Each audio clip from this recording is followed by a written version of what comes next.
मैंने गीता का चौथा अध्याय पढ़ा भाई,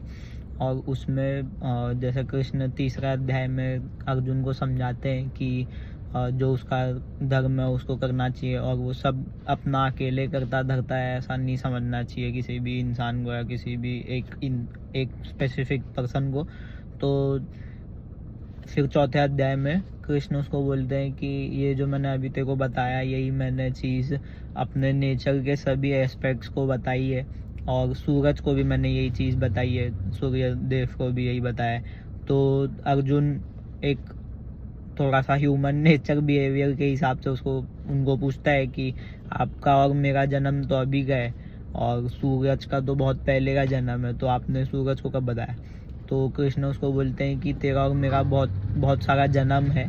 और इस जन्म के बारे में तेरे को नहीं पता है लेकिन मेरे को पता है, क्योंकि मैंने वो ज्ञान लिया है और मेरे पास वो बुद्धि है, मेरे पास वो नॉलेज है। और इसी बेस पे फिर चौथा अध्याय आगे बढ़ता है कि नॉलेज कितना ज़रूरी है इंसान के लिए, कि अगर एक आदमी नॉलेजेबल है तो वो अपने पापों को मिटा सकता है, अपनी गलतियों को सुधार सकता है, अपने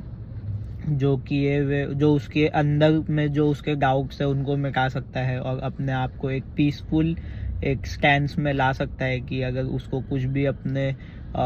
इर्द गिर्द डाउट्स है तो उनमें अटके ना रह के वो उनके सल्यूशंस निकाल सकता है, अगर उसके पास ज्ञान है, नॉलेज है। और इसी के साथ उसमें 4 सेक्ट भी बताए हुए कि नॉलेज के ही बेसिस पे ब्राह्मण, क्षत्रिय, वैश्य और शूद्र ऐसे 4 चीज़ों की अलग अलग कैटेगराइजेशन है। ये कास्ट नहीं है लेकिन कैटेगराइजेशन है। और उसमें और एक ब्रीफ पॉइंट ये भी है कि पंडित जो टर्म है वो एक्चुअल में कौन कहला सकता है वो पंडित, ऐसा भी उसमें बताया हुआ है कि एक आदमी जो अपने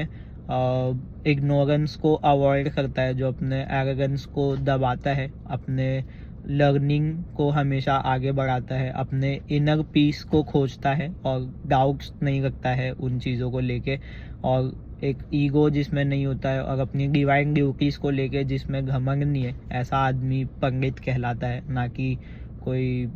आजकल के जैसे होते वैसे। तो इसके लिए आप में पर्पस यही है कि भाई एक मोरल ऑफ द स्टोरी यही है, बॉटम लाइन की ज्ञान लो और सही ज्ञान लो और कंप्लीट ज्ञान लो, ताकि आप किसी भी इनर पीस को डेंट ना करो अपने, और किसी भी हाफ नॉलेज के बिहाफ पे अपने पाप को आगे मत बढ़ाओ।